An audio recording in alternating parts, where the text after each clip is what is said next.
The world to the midday news on Global Television, coming to you live from the nation's capital, Abuja. I am Mukhtar Kasim. A quick reminder that Global Television is on DSTV channel 365 and on StarTimes channel 276.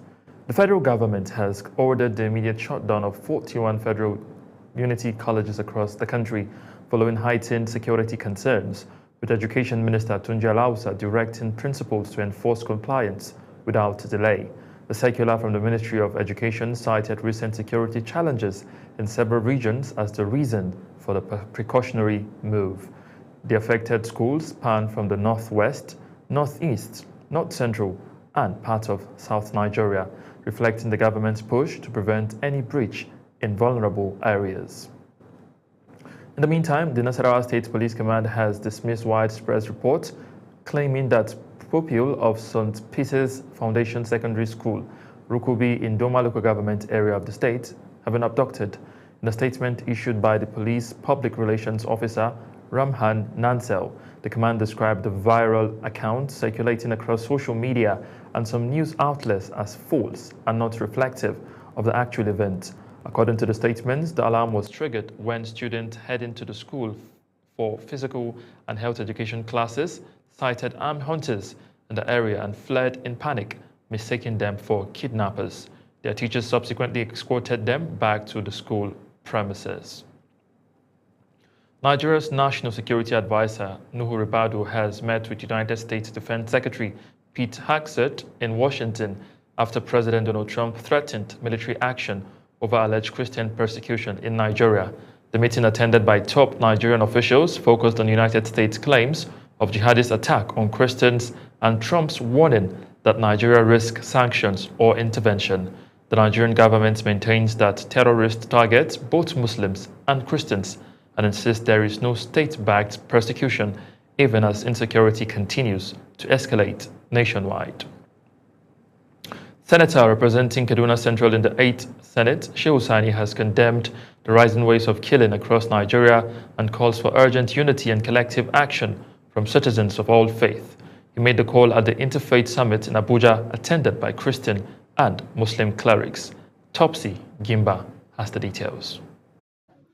At the gathering, Senator Shehu Sani lamented the persistent attacks claiming lives, especially in northern communities, describing the region as a killing field overrun by armed criminals groups. He said the summit itself sends a clear message urging religious leaders not only to speak frankly among themselves, but also make a strong appeal to government for decisive intervention. I'm bringing you to speak to the power, to speak to those in the position of leadership and authority. Because the mistake we have always made in this country. The senator questioned how bandits riding on motorcycles continue to terrorize vulnerable communities without consequence, stressing that Nigeria should not be an exception to global examples where Christians and Muslims coexist peacefully. But our diversity is a blessing. And I can say this from my own personal experience. The nation of Ethiopia, they were Christians when Nigerians were worshiping idols. And they were Muslims when Nigerians were worshiping idols. The Archbishop Pentecostal from Plateau State, James Majid, said it is time to confront the truth about the killings. He called on authorities to urgently seek external support, if necessary, to halt the violence. We as Christians and Muslims have come together to say enough of this. The chief imam of Kaduna Polytechnic, Mala Abaka Siddiq, emphasized that Nigeria is already in a wartime situation, urging Christians and Muslims to stand together and defend the nation's unity. That does not stop us from practicing our own different ways. A Christian will practice his own, faith in his own Christian way, and the Muslims also. So there must be that, unity in diversity. Participants at the summit, organized by the Africa Freedom Foundation (YARI), AFF, proposed various approaches to end the insecurity bedeviling the country. Topsy Gimba reporting for Global Television News. Away from security issues, Vice President Kashim Shettima has arrived in Johannesburg to represent President Bola Tinubu at the G20 Leaders Summit after the president cancelled his trip to receive security briefing over recent attacks in Kebbi and Kwara State. Shettima is expected to hold high-level engagement with world leaders on the economy, security, climate change, and development partnership during the two-day summit. The meeting themed Solidarity, Equality, Sustainability brings together major countries and economies, the African Union, and key institutions for crucial talks on global and African priorities. Although Senator Oluremi Tinubu has urged women to embrace small beginnings as they pursue financial and digital empowerment. Oluremi Tinubu made this known at the closing ceremony of the 2025 Renewed Hope Initiative and National Information Technology Development Agency Women ICT Training Empowerment Program. Ubong Usoro has the details. The First Lady encouraged participants to remain confident in their abilities, stressing that growth often starts with modest steps. She said excellence, consistency, and determination naturally draws opportunities and support. She noted that a total of 607 women have been trained under the program, applauding the 2025 cohort for their dedication and willingness to learn new skills that can transform their lives and communities. I encourage you to apply the skills you have learned, pursue continuous growth, and mentor other women and girls to embrace opportunities in the digital space. Highlighting the significant contribution women make in Nigeria's digital space, the Director General, National Information Technology Development Agency (NITDA), Kashifu Abdullahi, reaffirmed President Bola Ahmed Tinubu's commitment to building an inclusive digital economy where women are equipped to lead. He revealed that 320 trainees from all 6 geopolitical zones received brand new laptops and 200,000 seed funding, ensuring that they have both the knowledge and the tools to begin their digital journeys. We must prioritize human capital development, especially for women. When we empower women, we empower families. When we empower families, we empower our communities. When our communities are empowered, we drive national prosperity and inclusivity. The event ended with widespread optimism as beneficiaries expressed readiness to apply their new skills and contribute to a future where Nigerian women can rise, innovate, and excel in technology. Ubong Usoro for Global Television News. The Nigerian Labour Congress (NLC) says its organ will meet to decide the next line of action after its one-month ultimatum to the federal government over the unresolved issues in tertiary institutions expired on Friday. ASU's warning strike ended in October after granting the government a one-month ultimatum to address demands including the 2009 agreement review, outstanding salaries, and revitalization funds. While the NLC warns it may support fresh action, the Education Minister insists the government has already met the union's key demands. And now talking politics, the Independent National Electoral Commission (INEC) has officially launched a comprehensive voter education and inclusivity campaign ahead of the February 21, 2026 Federal Capital Territory Area Council elections. Speaking at the opening of the joint implementation meeting in Abuja, the Federal Capital Territory Resident Electoral Commissioner Aminu Kasimu Idris, represented by the Administrative Secretary Bimbo Oladojoye, said the meeting signals the official commencement of the Commission's voter education, sensitization, and inclusivity activities for the upcoming polls. Idris said the initiative is designed to ensure a free, credible, inclusive, and informative electoral process for all FCT residents.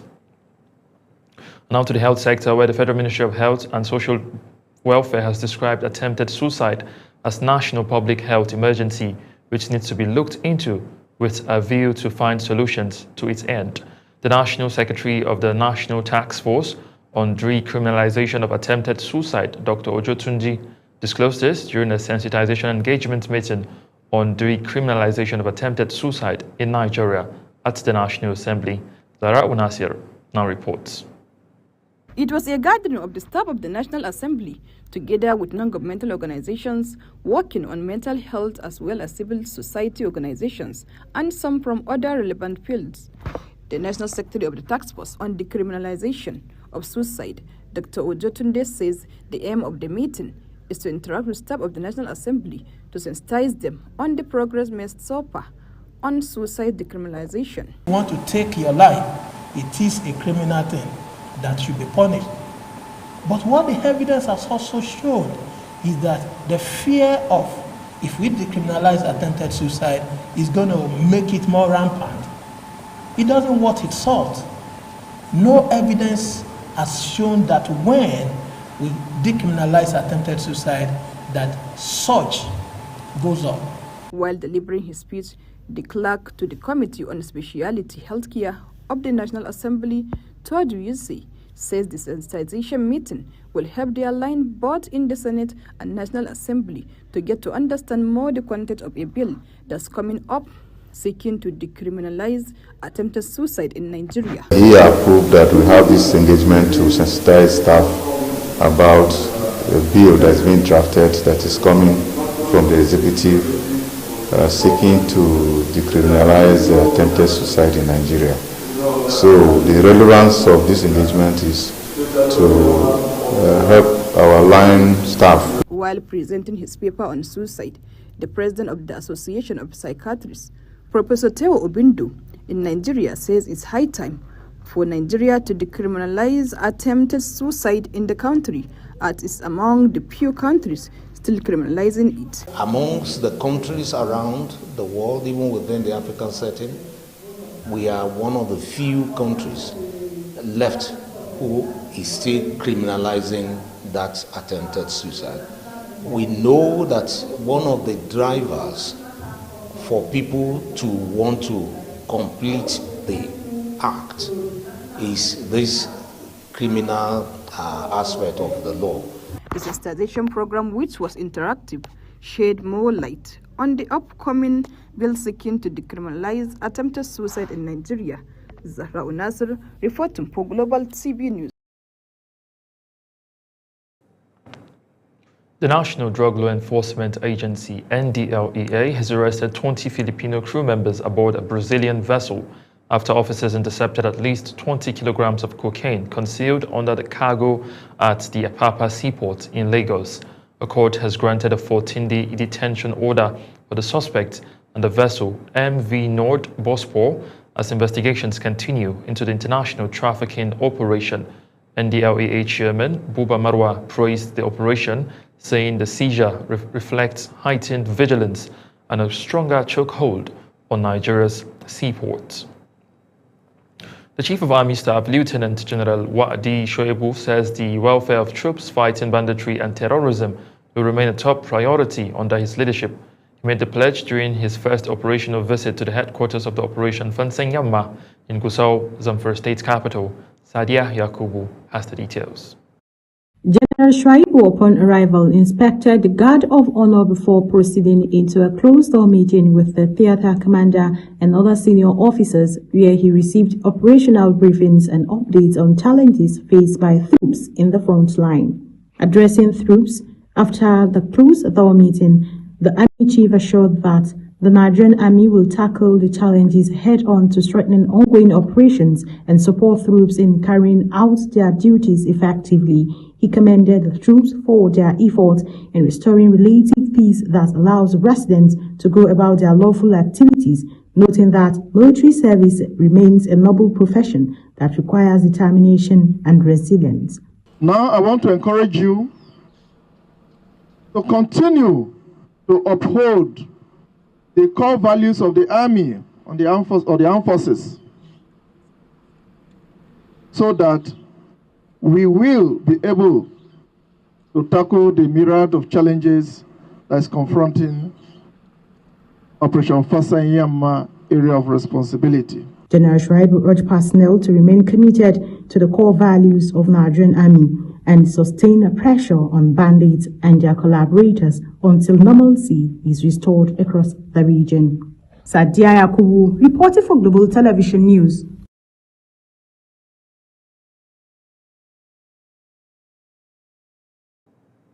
And now to Benue State, where Nobel laureate Wole Soyinka has strongly criticized United States President Donald Trump's latest comment on Nigeria, describing them as misleading and dangerously insensitive. He warned that Trump's remarks not only distort the nation's security challenges, but also risk deepening religious crisis and tension in the country. Global Television's Benue correspondent Felicity Ndere reports. According to Wole Soyinka, Trump's labeling of Nigeria as a country of particular concern and his threat of possible military intervention over alleged persecution of Christians failed to reflect the complex realities of Nigerians' insecurity. He said the conflicts in many parts of the country are rooted in criminality, land disputes, governance failures, and socio-economic pressures, not targeted religious persecution, as Trump suggested. I have some difficulties. I will not accept aid from a madman. That's all I'm doing.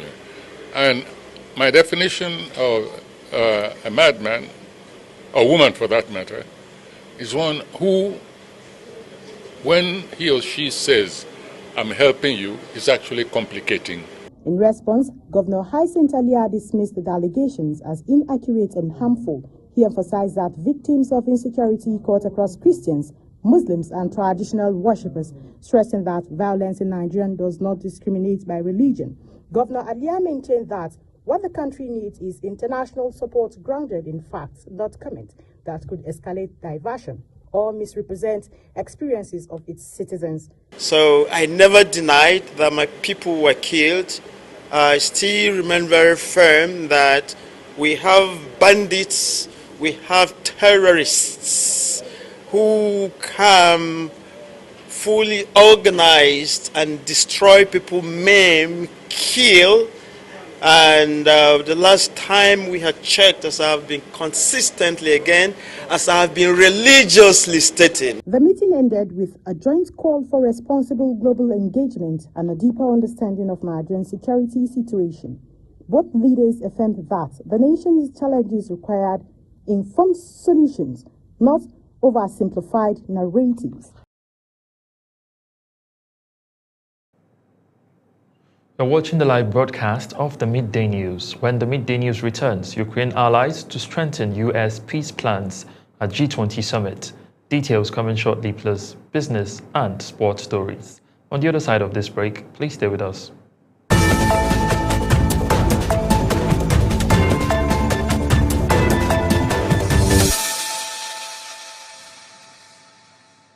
You're welcome back, and now to business news, where the Central Bank of Nigeria carried out over 5 trillion naira in debt repayment between November 14 and 21 as liquidity tightened and banks reduced their deposits placement with the Apex Bank.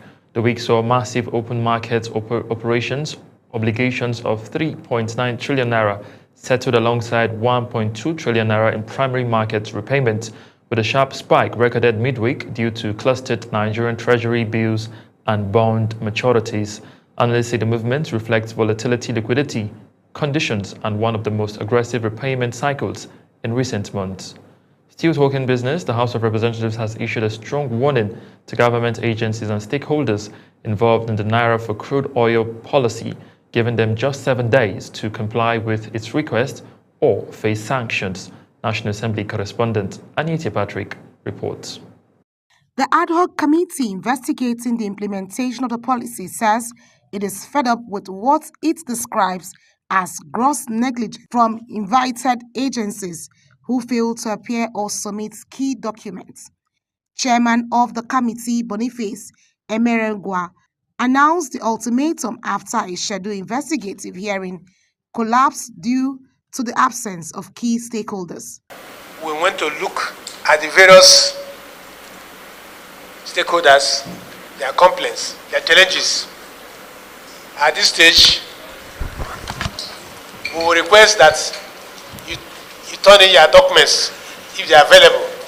The committee revealed that many of the MDAs had ample notice but still ignored requests for documents needed to vet the Naira for crude policy, an initiative with major implications for Nigeria's economy. Emerengwa warned that the committee will not hesitate to invoke full legislative powers on defaulting agencies. Let it be known to all stakeholders that failure to comply with this extended deadline will attract severe sanction.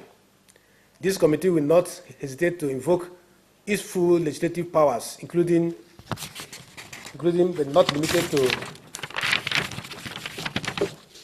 issuance of summons, public naming, and shaming of non-compliant entities.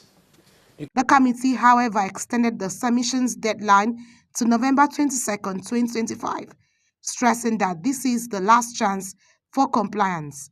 The investigative hearing has now been postponed to December 2nd, 2025 as final and non-negotiable. From the National Assembly, Aniye Patrick, reporting for Global TV News. Making rounds on the foreign scene where Ukraine's allies plan to push for adjustment to a United States peace proposal at the G20 summit in South Africa, and amidst concerns that the plan favors Russia and pressures Kyiv to concede territory. European leaders, including the United Kingdom's Keir Starmer, says negotiations must secure a just and lasting peace, as Zelensky warns Ukraine is facing one of its toughest moments. The White House proposal, reportedly requiring Ukraine to limit its military and drop NATO ambitions, has sparked strong unease among EU partners ahead of the talks. In the meantime, United States President Donald Trump and New York City Mayor-elect Zohran Mamdani struck a surprisingly warm tone after their first face-to-face meeting at the White House, despite Trump previously attacking him as a communist and threatening funding cuts during the campaign. Both men described the talks as productive, discussing affordability, housing, and public services, with Trump even stepping in to defend Mamdani as reporters pressed him on past criticisms and labels. The meeting capped Mamdani's historic rise as New York's first Muslim mayor, with Trump congratulating him on a record-breaking victory and pledging to help him deliver a safer, stronger city. Still on the international scene, Palestinians in northern Gaza neighborhoods are surrounded and running for their lives after Israel's army launched a ground invasion into no-go areas under the U.S. brokered ceasefire. 2 Palestinian teenagers have been shot dead by Israeli forces in the Kafr Aqab neighborhood in occupied East Jerusalem as settlers and soldiers attack surge in the besieged West Bank. A displaced person has been killed by Israeli soldiers outside the Yellow Line ceasefire demarcation near Khan Yunus as artillery fire and home demolitions continue in southern Gaza. And now to the world of sport, where Napoli president Aurelio De Laurentiis will stand trial in December 2026 over alleged false accounting involving the transfer of Victor Osimhen and Costas Manoelas in what prosecutors call a major financial manipulation case. Italian investigators allege player valuations were inflated, with Osimhen's deal including youth players priced at nearly 20 million despite questionable documentation and Osimhen's claim he barely understood the contract process. Napoli rejected charges, insisting their accounting is accurate and backed by independent reports.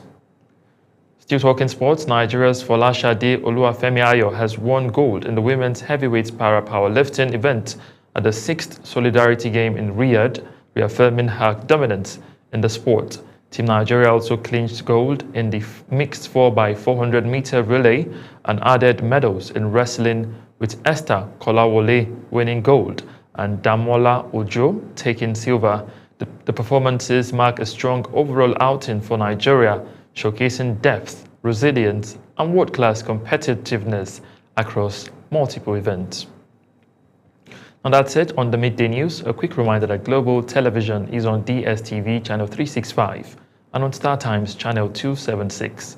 Kindly follow us across all social media platforms now showing on your screen using a Global TV NG.